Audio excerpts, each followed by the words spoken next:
Hi മക്കളെ, കുറേ നാളായി ഞാനിങ്ങനെ ഒരു വീഡിയോയുമായിട്ട് വന്നിട്ട്. അതിൻ്റെ കാരണം എനിക്ക് ചെറിയ ചെറിയ പ്രശ്നങ്ങളൊക്കെ ഉണ്ടായിരുന്നു.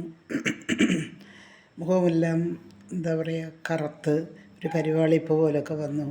അപ്പോൾ അത് കാരണം നമ്മുടെ ഫോട്ടോ പുറത്തേക്ക് കാണിക്കാൻ പറ്റാത്ത നിലയിലായിരുന്നു.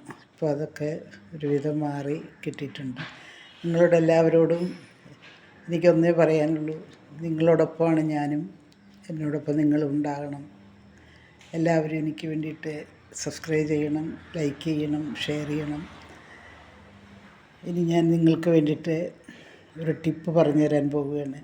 നമ്മളെ കൂടുതൽ അമ്മമാർക്കാണിത് പ്രയോജനം വരുന്നത്. എന്താണെന്ന് വെച്ചാൽ, അടുക്കളയിൽ പെരുമാറുന്ന അമ്മമാർക്ക് നമ്മൾ അടുപ്പിൽ വിറക് കത്തിച്ചിട്ട് ഒരുപാട് കരിയും കാര്യങ്ങളൊക്കെ ഉണ്ടാകുമ്പോൾ നമ്മളത് തേച്ച് കഴുകാൻ വേണ്ടിയിട്ട് നമ്മുടെ കയ്യിലുമൊക്കെ ഒരുപാട് കരികളൊക്കെ പറ്റാറുണ്ട് പാത്രങ്ങൾ കഴുകുമ്പോൾ. അങ്ങനെ കഴുകുമ്പം നമ്മൾ എന്താ ചെയ്യേണ്ടതെന്ന് വെച്ചാൽ, ഒരു പിടി ചോറെടുത്തിട്ട് ആ കരി തേച്ചാൽ നമ്മുടെ കയ്യിലും കരിയാകില്ല, പാത്രത്തിലെ കരി വൃത്തിയായിട്ട് പോവുകയും ചെയ്യും. അതാണ് എനിക്ക് നിങ്ങൾക്ക് തരാനുള്ള ഒരു ടിപ്പ്.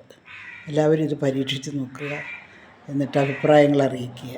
എല്ലാവരും ലൈക്ക് ചെയ്യുക, ഷെയർ ചെയ്യുക, സബ്സ്ക്രൈബ് ചെയ്യുക. Okay, bye. വീണ്ടും വരാം.